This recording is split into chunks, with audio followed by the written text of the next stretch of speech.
El día de hoy hablaremos sobre violencia a la mujer durante el estado de emergencia por COVID-19. Las integrantes son Jessica Alvarado, Claudia Colqui, Pamela Vargas y quien les habla María Pía Tapia. Debido a la coyuntura que atravesamos, nuestro país se declaró en estado de emergencia y adoptó medidas de prevención entre las cuales figura el aislamiento social. Ello generó un incremento en el índice de casos por violencia de género. A continuación veremos las causas. El aislamiento provoca un desbalance emocional. Eso todos lo tenemos bastante claro. Pero a ello debemos sumarle el factor económico. La crisis que atravesamos ha generado frustración en distintos hogares y afectado también a personas de distintos estatus. Debemos sumar también los despidos masivos que han colocado a muchísimas mujeres en una situación de dependencia ante sus maridos, parejas convivientes. Asimismo, el confinamiento en el que se vive provoca grandes índices de estrés, sobre todo en hogares que cuentan con ambientes bastante reducidos. Debemos también considerar que la reincidencia es otro factor importante, debido a que existían muchas mujeres que ya eran violentadas y el hecho de que se encuentren dentro de este contexto no es ajeno a la situación que antes vivían. También es importante considerar el bajo nivel de instrucción de muchos varones. Para contextualizar la problemática que estamos viviendo, a continuación veremos cuáles son las cifras de la violencia de género que se ha estado desarrollando durante los últimos años en Perú. Solo durante la cuarentena hemos podido ver titulares como los siguientes: 43 mujeres violadas, 7 feminicidios, un intento de feminicidio en Puno y un gran título para lo que estamos viviendo, la otra pandemia, violencia en el hogar en tiempos de cuarentena. Para poder hacer una comparación es importante resaltar la información de la Defensoría del Pueblo, actualizada el 3 de mayo, donde visualizamos que solo durante lo que va de este año hubo 99 tentativas de feminicidio, 47 feminicidios y 20 muertes violentas de mujeres. La mayoría de estos casos ocurrieron en Lima. Indagando más en las cifras, a continuación podremos ver los casos de tentativa de feminicidio según la edad de la víctima. Estas cifras fueron recopiladas por el Ministerio de la Mujer y Poblaciones Vulnerables. Las mayores de edad de 18 a 29 años son las de mayor riesgo, seguidas por las mujeres de 30 a 59 años. Asimismo, durante el periodo de enero a marzo del presente año se registraron las siguientes cifras.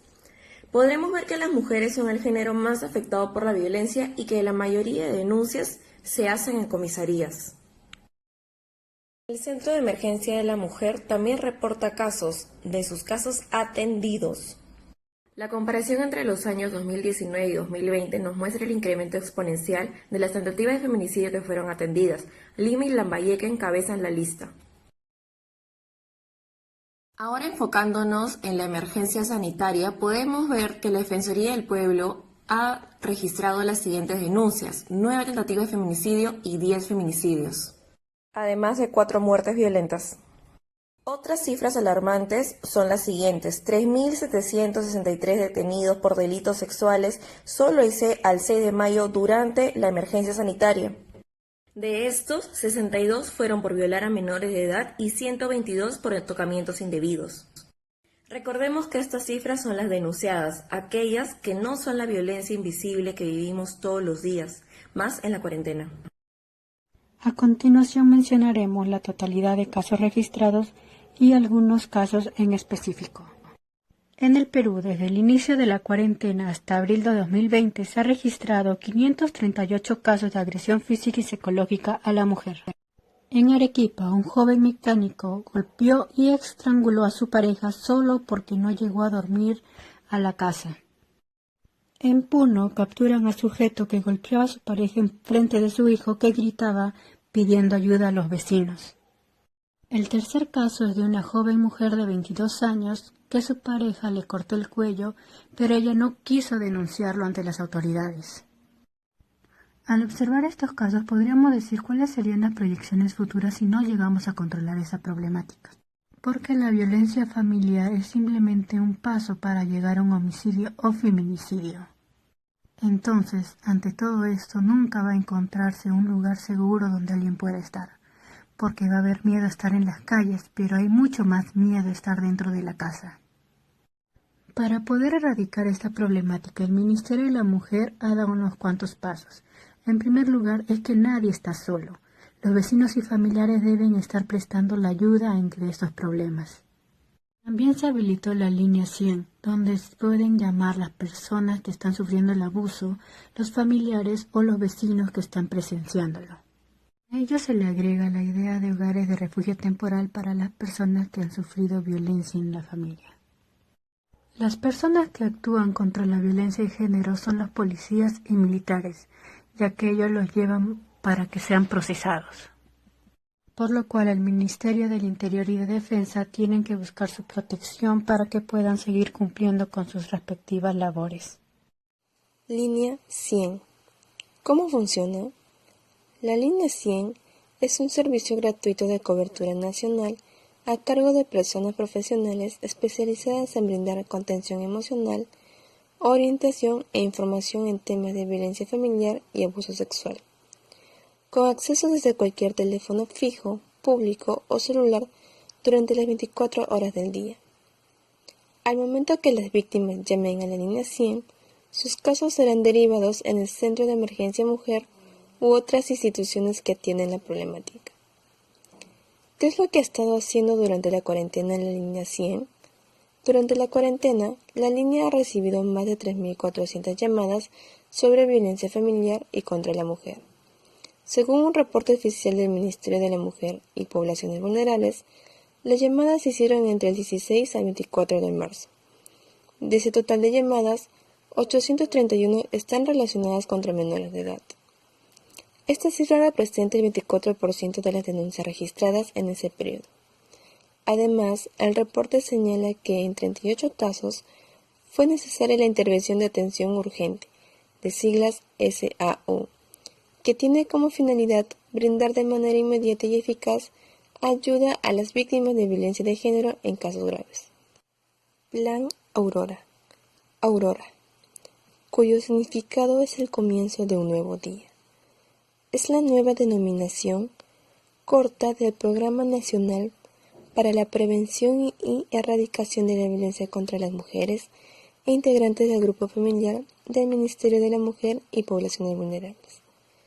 Esta nueva denominación, aprobada mediante Decreto Supremo en la última sesión del Consejo de Ministros, reemplaza al Programa Nacional contra la Violencia Familiar y Sexual, de siglas PNCVSFS. El nuevo objetivo del programa es implementar y promover servicios especializados de prevención de la violencia contra las mujeres, integrantes del grupo familiar y personas afectadas por violencia sexual, así como la atención, protección y recuperación de las víctimas. El reto de Aurora se centra en la prevención de la violencia. Para ello, se le otorgan funciones específicas con enfoque territorial y descentralizando los servicios, haciendo efectivo la intervención multisectorial e intergubernamental en el marco de la prevención, atención y protección de la violencia, de acuerdo a la Ley 3036-4. Nuestra sociedad no es ajena a la violencia de género. El 23 de noviembre de 2015 se promulgó la Ley 3036-4 para prevenir, sancionar y erradicar la violencia contra mujeres e integrantes del grupo familiar. Sin embargo, dicha ley no tuvo un gran alcance durante este periodo de aislamiento, motivo por el cual el Poder Ejecutivo dispuso de un decreto, el decreto número 1470, para ayudar a contrarrestar el índice de violencia durante el estado de emergencia sanitaria en el que nos encontramos actualmente y brindar amparo a las víctimas, así como apoyo inmediato. Vamos a dejar un mensaje que verán a continuación.